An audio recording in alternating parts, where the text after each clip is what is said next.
Bom, eu me questionava se vinha até essa audiência pública ou não, se é que posso chamar isso de uma audiência pública, porque, na verdade, o que estou vendo aqui é uma grande pataquada, com todo respeito à Vossa Excelência requerente desta audiência. Vossa Excelência trouxe uma médica que foi contra as vacinas, que usou uma prática já conhecida pelo movimento negro, que é o racismo científico, que lá outrora argumentou, a partir de determinações cranianas, partes do cérebro, que a população negra era uma população inferior à população branca, e agora traz esses mesmos argumentos para tentar descaracterizar a existência de pessoas trans travestis. As falas podem ser muito sutis ao dizerem que estão tentando proteger a infância das crianças e dos adolescentes, o que é nobre e o que é extremamente importante em um país que cresce na violência e nos abusos contra as nossas crianças, mas o que na verdade está colocado aqui é o preconceito, a desinformação, a mentira, uma série de argumentos falaciosos que é preciso depois que se revisite as fontes desses argumentos para que se demonstre a comprovação daquilo que foi tratado aqui.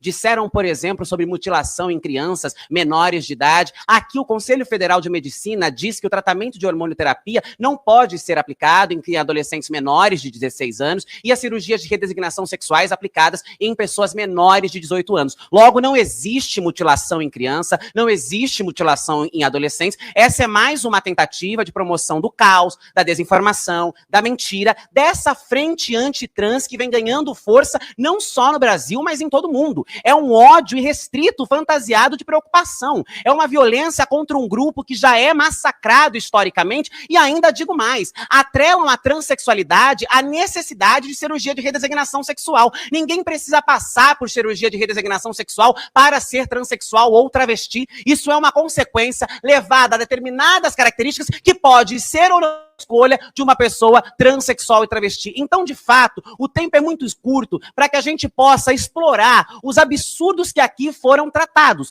os horrores, eu diria, porque nós vivemos no primeiro país do mundo que mais mata esta população e nós temos profissionais da área da saúde que deveriam estar, inclusive, tentando impedir a auto-harmonização, porque isso sim é um risco. Nós não queremos que crianças e adolescentes façam a auto-harmonização. Nós queremos que equipes multidisciplinares, profissionais capacitados, embasados em pesquisa, em ciência, e não em negacionismo. Nós estamos querendo nos distanciar do negacionismo. Foi isso, inclusive, que o povo brasileiro escolheu no último pleito eleitoral. Se distanciar da mentira, se distanciar da enganação, se distanciar do falso científico que se fantaseia de ciência, mas, na verdade, nada tem de ciência por detrás. Nós temos relatos, por exemplo, da adolescente, da criança, né? Porque já falar de defesa da infância, Karen Havashi, em 2021, uma criança de 13 anos, foi brutalmente assassinada no Ceará, brutalmente espancada aos 13 anos de idade, por se declarar uma pessoa transexual e travestis. Nós somos expulsas de nossas casas em volta dos 12, 13 anos de idade e somos obrigadas a viver da prostituição compulsória e eu não vejo a mesma preocupação, eu não vejo o mesmo discurso em defender essas vidas. Eu não ouvi aqueles que bradam aqui a defesa da infância chorarem a morte de Karen e de tantas outras crianças. Eu não vejo esta mesma preocupação contra o ódio, contra a violência e contra o estigma que acomete esta população. Eu vejo esta fantasia, eu vejo esta falácia, que é, nós estamos preocupados com as infâncias das crianças. Mas quando nós estamos diante de um cenário de brutalidade, a deputada falava e dizia, eu gostava de futebol, eu não sei. Não são essas as características que levam à consciência. E uma outra questão é, não se pode dizer que aos 12, 13 anos se é uma criança trans, mas no ato do nascimento, mesmo antes de aprender a falar a primeira palavra, já se pode atestar que é uma criança cisgênera. Então, na verdade, o que está colocado aqui é que a transexualidade é uma loucura, é um delírio, é uma fantasia das nossas cabeças, inclusive com falas extremamente criminosas, como a do deputado que antecedeu, associando as famílias, as mães, à pedofilia, à hipersexualização da infância. Nós não estamos aqui, como foi dito também por uma palestrante, que fazia a comparação de lobotomia e tortura com tratamento de transição. Isso daqui é de uma criminalidade tão violenta, é de uma irresponsabilidade tão grande associar tortura e lobotomia a processo de transição que me faltam até palavras para continuar descrevendo o que ocorre aqui. Precisamos sim defender as crianças, precisamos sim não permitir que hajam essas tais mutilações que serão precisas ser comprovadas, porque até então não se há conhecimento, mas precisamos fazer fazer isso de forma séria, precisamos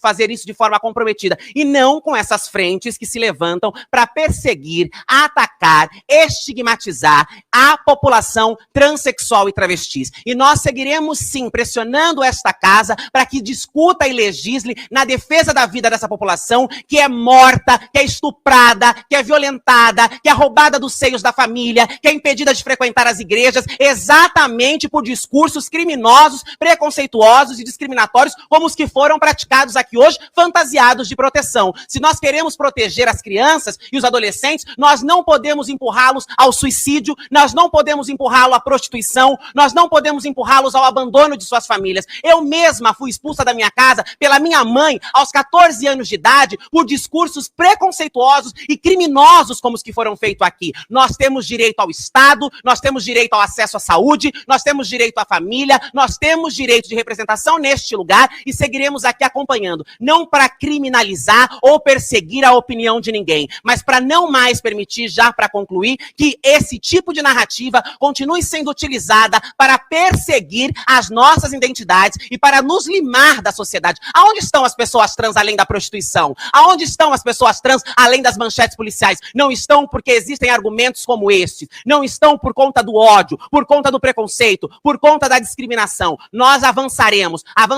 em informação, avançaremos em ciência e combatemos o negacionismo, o ódio e o preconceito, que são os pilares que estrutura esta pataquada chamada de audiência pública. Obrigada, presidente.